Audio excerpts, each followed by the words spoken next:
ایگان دا تاسو ایگان خصوصا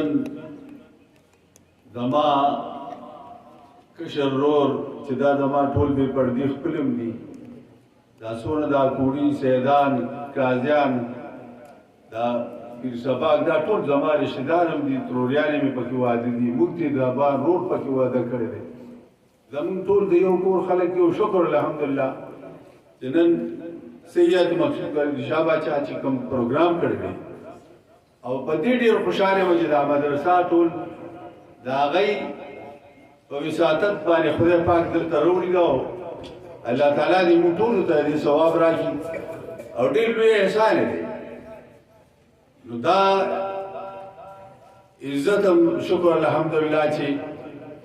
او د دې ټوله لوی مونږ ته حاصله ده چې زما د کور یو معتمم دلته کې دی مولانا جواد دا اشفاق صاحب دي زموږ مېلمانه دي راغلي دي هغې ته هم زه په خیر علی وایم ستاسو د ټولو طرف نه په خیر علی ورته وایم شکر الحمدلله چې دا ډېر ژوند مونږه سیاست کې نه دی تېر کړی ټول عمر زما والد صاحب هم دلته خدایي خدمتګار و چارې پاټۍ سره و هغه د دې خپلې غاړې د دې خپلو علاقې د مشرانو د کشرانو په هر لحاظ سره شکر الحمدلله خیال ساتلی دی مرحوم دی الله وبخي د هغه هم زه برخوردار یم ستاسو د ټولو کورو عزیزانو د غاړې د کور کلي سړی ما هم چېرته داسې په ستاسو د خیر ښېګړې کار کې شکر الحمدلله داسې ناراضي نه ده کړې او نه به انشاءالله چې تر کومې پورې مې ژوند دی کوم به چې څونه پورې رانه کېږي هغه خدمت به هم کوم زه نن ډېر زیات خوشحال یم او خاص کر دې خپلو بچو ته چې ګورم چې دوی زما خیال چې حفظ وکړو حافظان شو که نه علاقۍ جي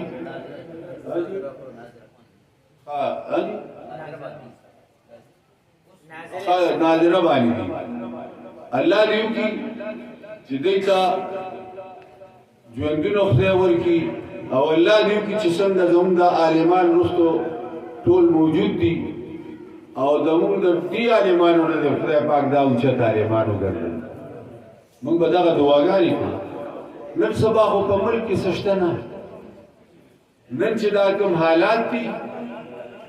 نو تاسو ګورئ که موږ سره د دې مدرسو برکات د دې بچو نه وي نو زما خیال دی چې خدای مکه زموږ د هالونو او ښځې ټولې دې خلکو تاسو ته هغه معلوم دي چې نن به زموږ حالت ډېر خراب نن که سم دي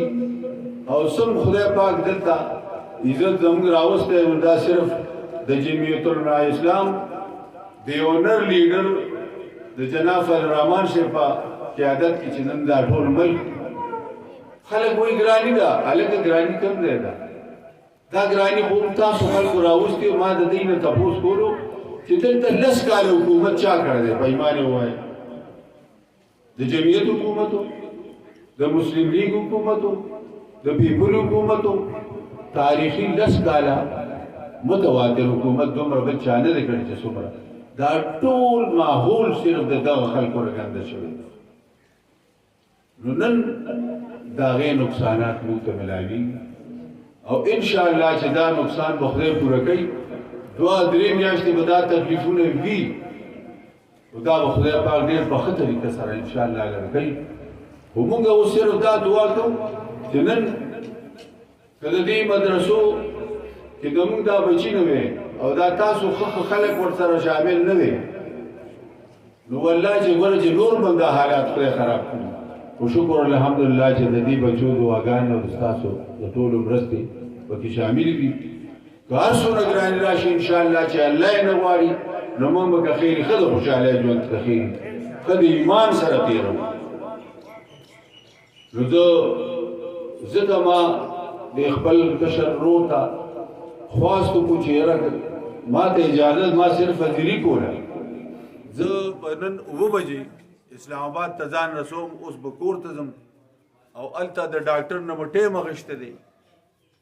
نو هغې دپاره صرف زه تاسو نه معذرت غواړم چې زه به اوس بیا نو ښار ته ځم او بیا به زه واپس راځم او په دې انټرچینج به انشاءالله نو زه د ټولو نه زیات خوشحال یم او الله دې وکړي چې د دوی نه ښه حافظان او ښه د ناظرې د قرآن عالمان خدای جوړ کړي نو زه ستاسو په آخر کې ډېره شکریه ادا کوم زه تاسو نه اجازت غواړم منظوره ده جی ډېره مهرباني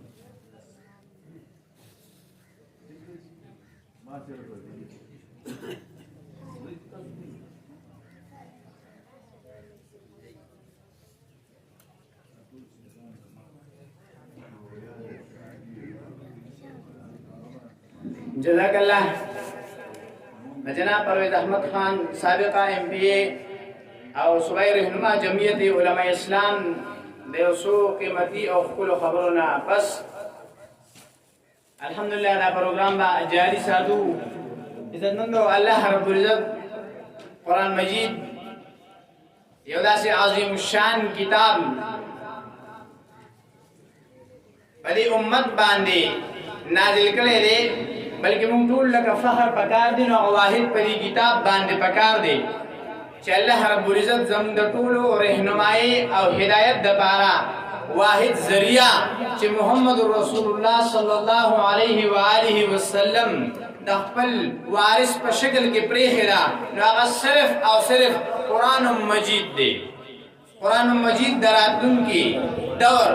تر آخر وخت پورې د ټولو انسانانو دپاره د کامل هدایت ذریعہ او رهنمایي ده عزتمندو دا هغه عظیم الشان کتاب دی چې کله دا کتاب صحابه کرامو خپلو سینو ته کوز کو نو الله رب العزت دا صحابه کرامو ته په دې دنیا کې د جنت زیری نازل کړ همدغه حوالې سره علامہ محمد اقبال فرمائی وہ زمانے میں معزز تھے مسلمان ہو کر اور تم خوار ہوئے تارکی قرآن ہو کر وہ زمانے میں معزز تھے مسلمان ہو کر اور تم خوار ہوئے تارکی قرآن ہو کر منتبدی اشعارو کی دا پیغام را گئی چې صحابه کرامو ته کوم عزت ملو شوی هغه الله رب العزت چې هغې له ورکړی د دې قرآن په ذریعه ورکړی او ما تعالی چې الله کوم ذلت او کوم رسوایی را کوي د هغې وجه د هغې سبب دا دی چې ما او تا د دې قرآن نه په غفلت کې پراته یو ما او ستا د دې کتاب الله قرآن مجید سره مینه نشته عزتمندو د دې یو څو خبرو نه پس زه خپل ګران میلمه رئیس الاستاذ حضرت